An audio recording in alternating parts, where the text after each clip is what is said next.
If you drive Highway 16 long enough in the winter, you learn not to stop for anyone. That's what Dale used to say. He'd been hauling freight across Saskatchewan for almost 20 years. Saskatoon to Yorkton, sometimes farther if the money was right. Snowstorms didn't bother him. Black ice didn't scare him. He knew the road like it was carved into his bones. But there was one stretch he refused to talk about. Between Clavette and a place most maps barely acknowledge anymore, Ridgeway Crossing. Nothing out there, he'd say. Just fields and wind.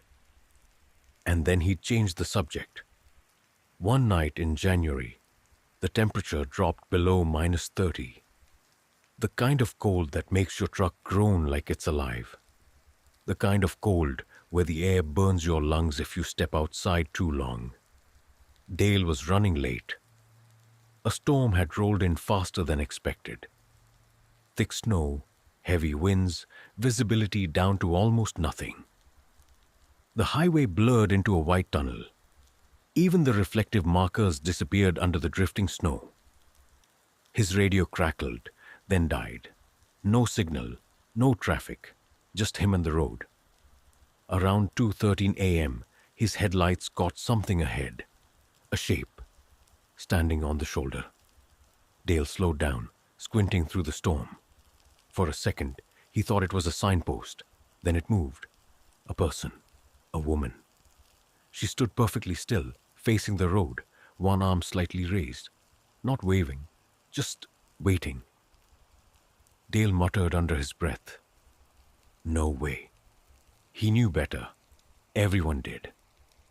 You don't stop out here in weather like this. Not unless you want to end up stranded yourself. But as he got closer, he could see what she was wearing.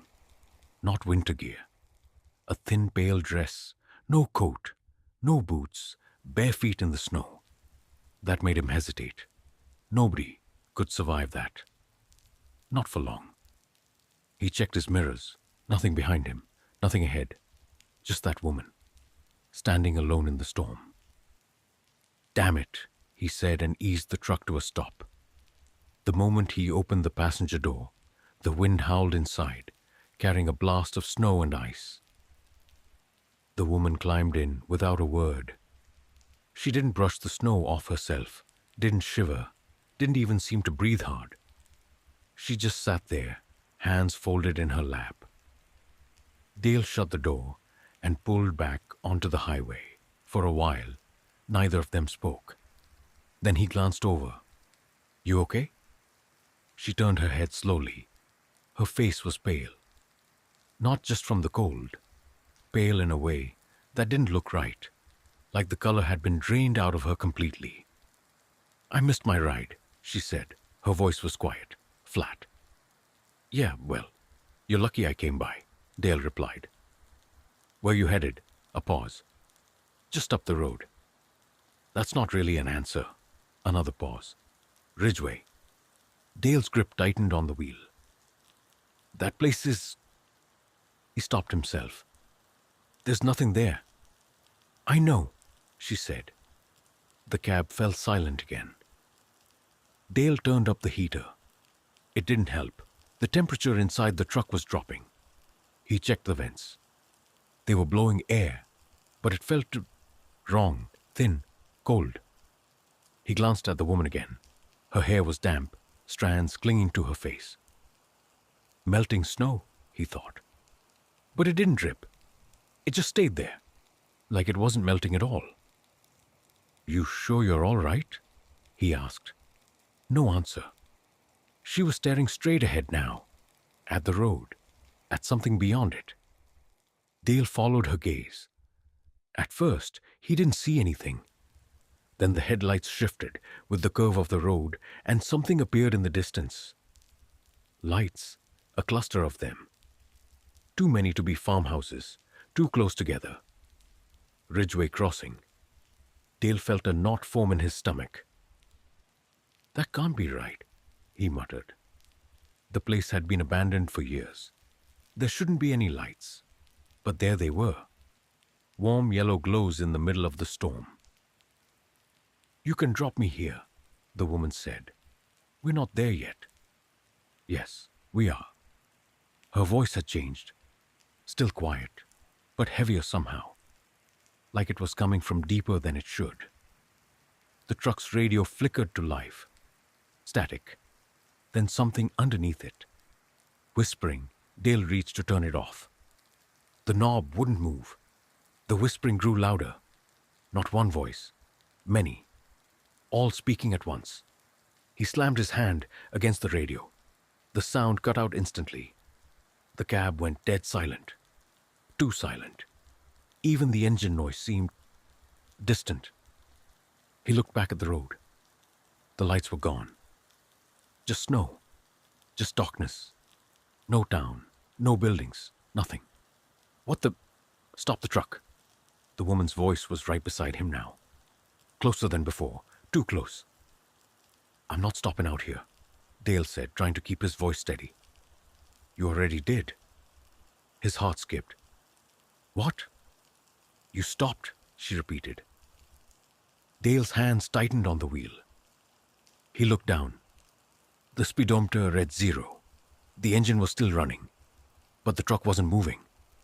The snow outside wasn't blowing past anymore. It was falling straight down. Slow. Heavy. Like time itself had thickened. "I didn't—" he started. Then he noticed the windshield. There were shapes in the snow. Figures.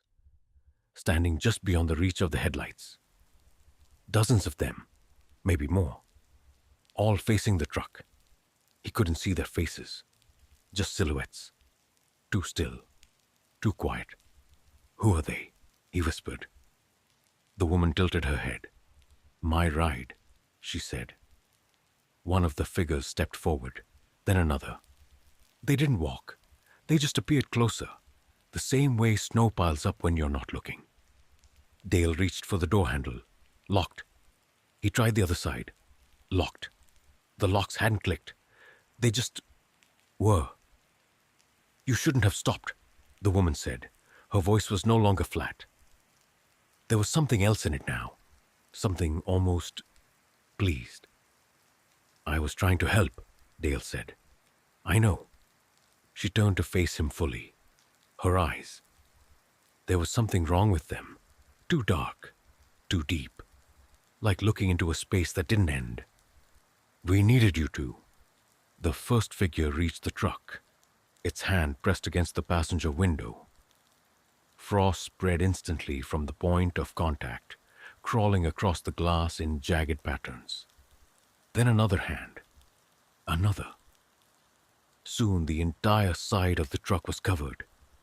Dale could hear something now. Not from the radio, from outside. Scratching, soft at first, then louder. Fingernails or something like them dragging across metal.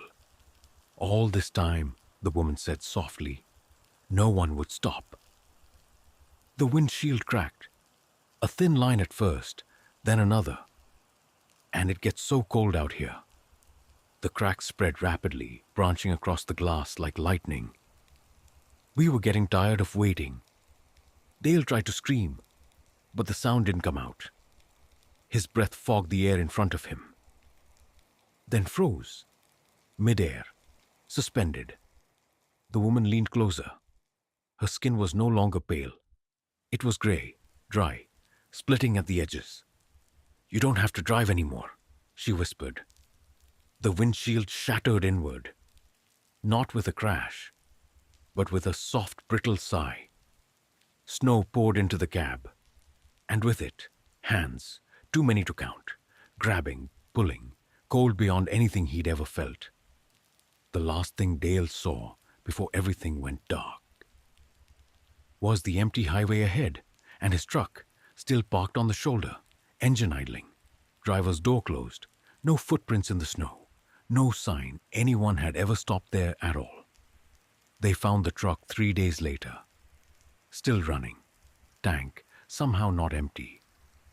The cab was warm, perfectly warm, but the passenger seat was wet, not with melted snow, with something darker, something that hadn't frozen.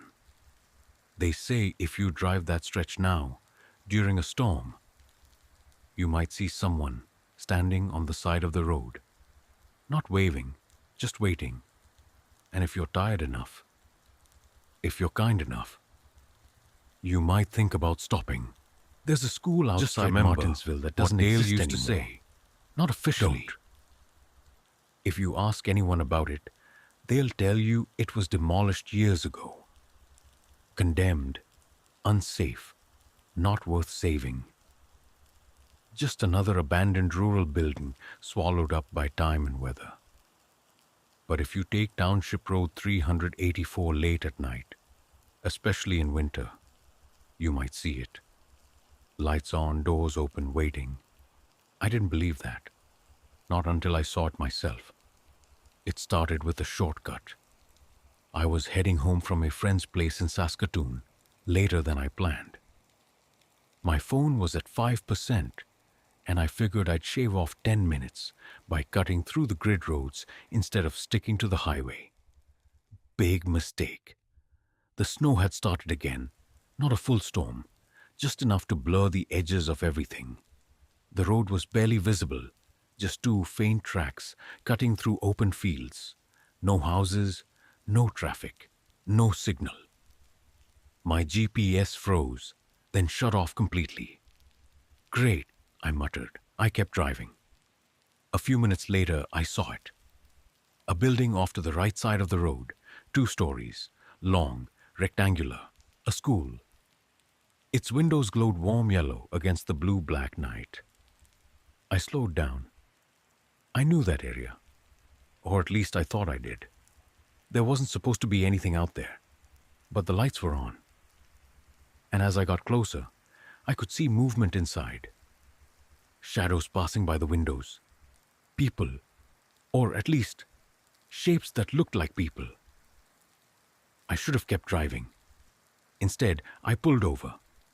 The parking lot was half buried in snow, but there were tracks, fresh ones, leading right up to the front doors. Other cars had been there. That made it feel safe, explainable. I turned off my engine and stepped out. The cold hit instantly, sharp and biting. My breath came out in thick clouds as I walked toward the entrance. The front doors were open, just slightly, enough to slip through. Inside it was warm, too warm, the kind of warmth that feels artificial, like it's coming from somewhere it shouldn't. The hallway lights flickered overhead. Old fluorescent tubes, buzzing softly. Lockers lined the walls, some of them dented, some hanging open. At the far end of the hall, I heard something. A bell, not loud, not sudden. Just a soft, distant ringing, like a school bell echoing from another part of the building. Then footsteps, children's footsteps, running, laughing. I frowned. "Hello?" I called out. The sound stopped instantly. The silence that followed was heavy, thick, like the building was holding its breath. I took a step forward, then another. My boots echoed too loudly against the tile floor. The further I went, the more wrong everything felt.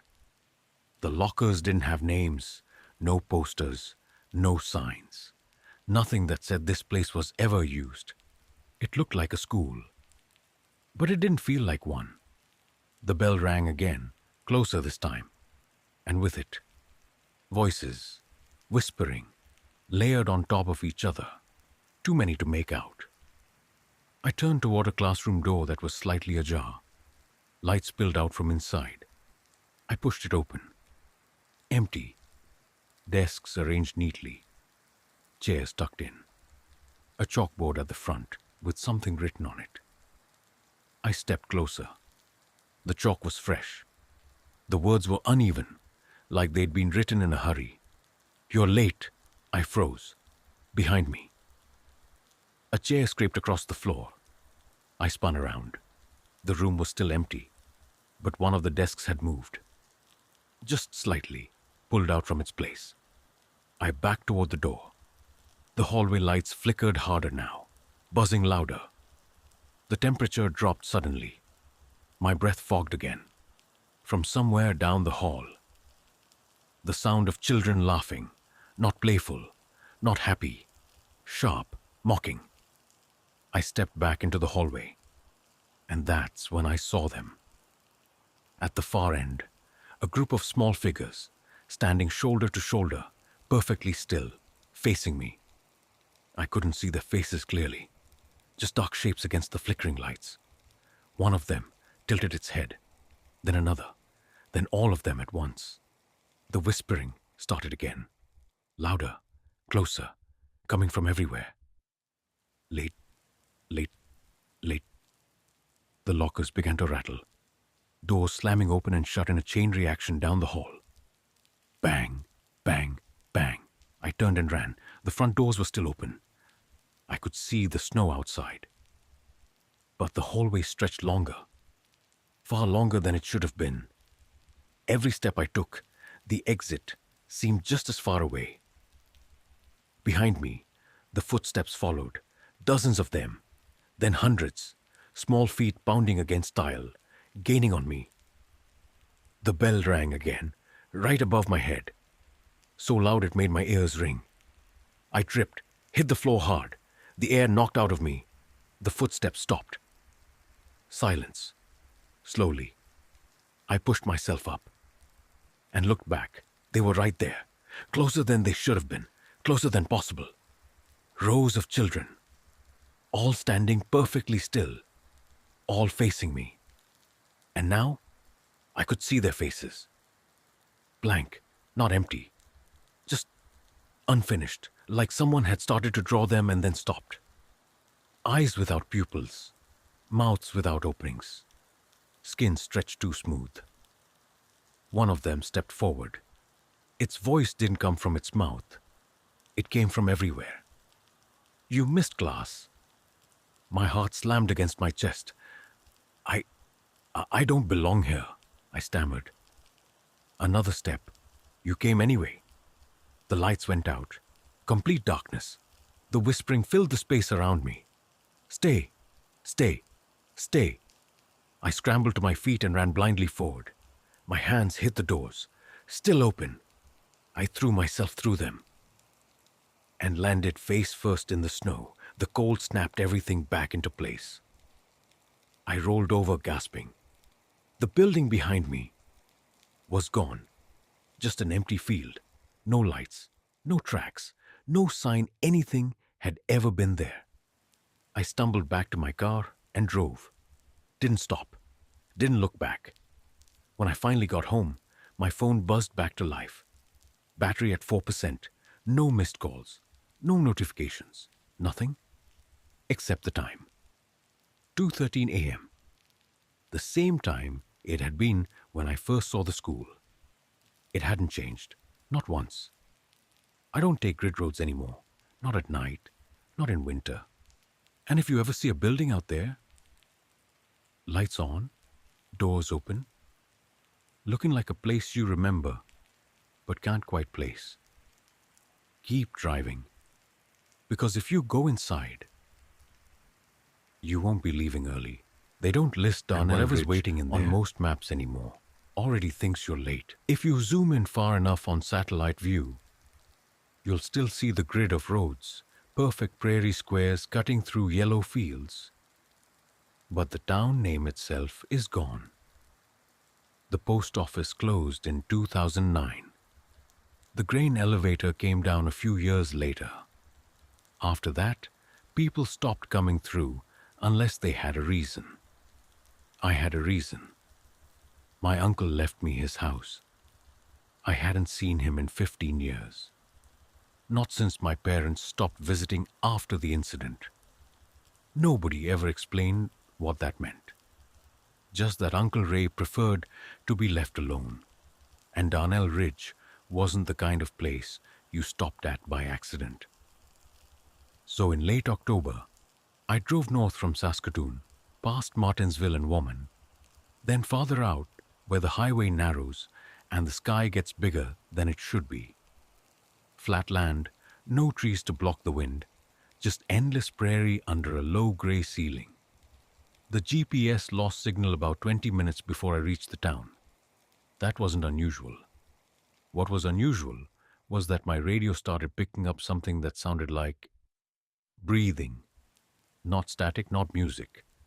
Just slow, uneven breaths, like someone standing too close to a microphone. I turned it off. Darnell Ridge looked exactly like you'd expect. A handful of houses, most of them sagging, one rusted playground, and a church with no cross.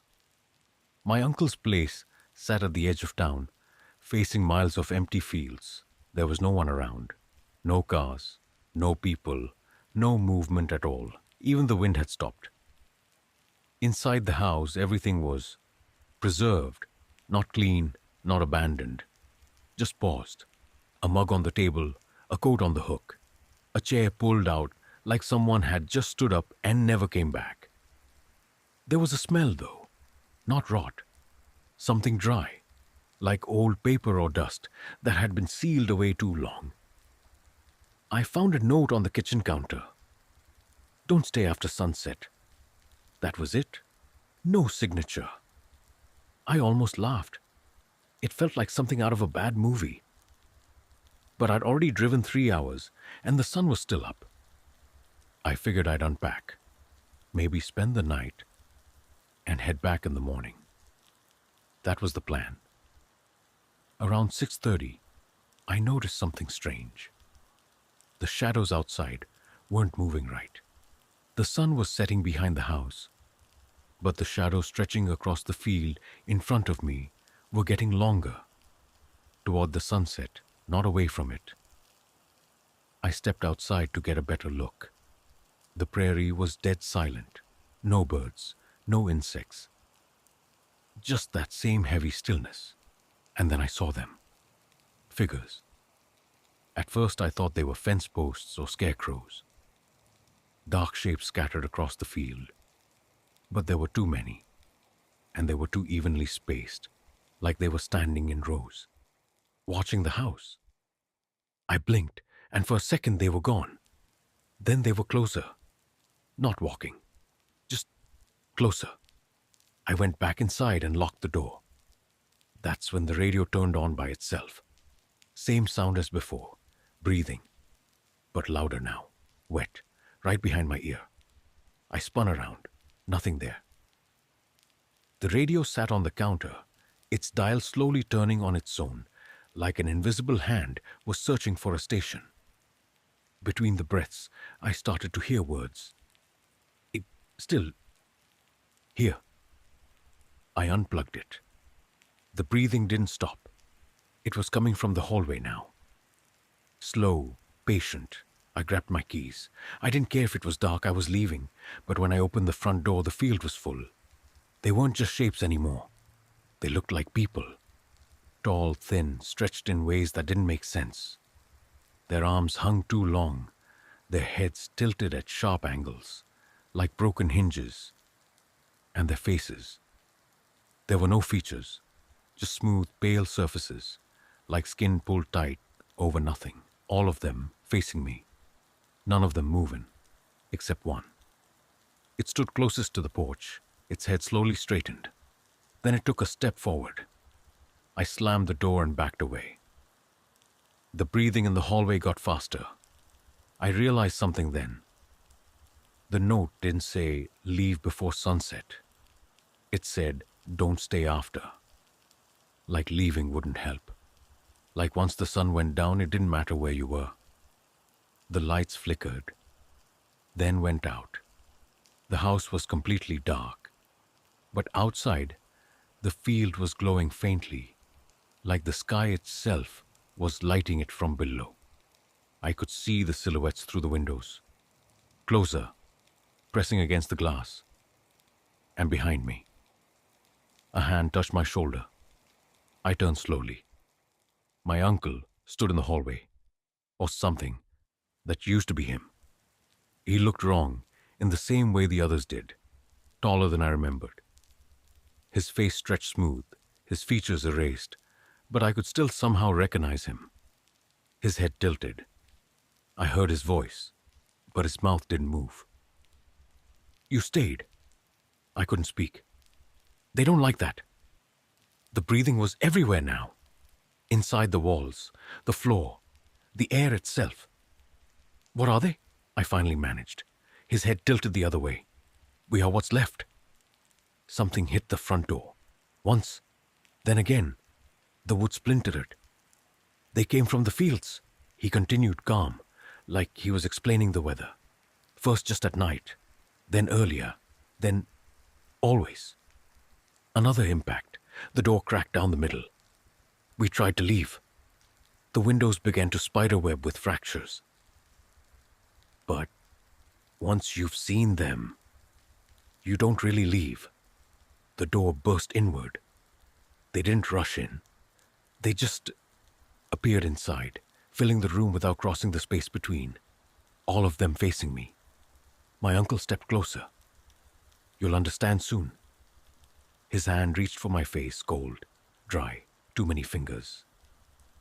I tried to run, but there was nowhere to go. The house was full of them now. Every room, every corner, silent and watching. Waiting. For what, I didn't know. Then I felt it. My skin tightening, my mouth going numb. I reached up to touch my face. There was nothing there. No eyes, no nose, no lips, just smooth, stretched skin. But I could still see, still hear, still breathe. And all around me, the others leaned in closer.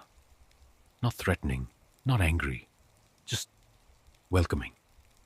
Outside, the sun finally disappeared, and in the reflection of the broken window, I saw myself standing among them, perfectly still, facing the road, waiting for the next car to come down the highway.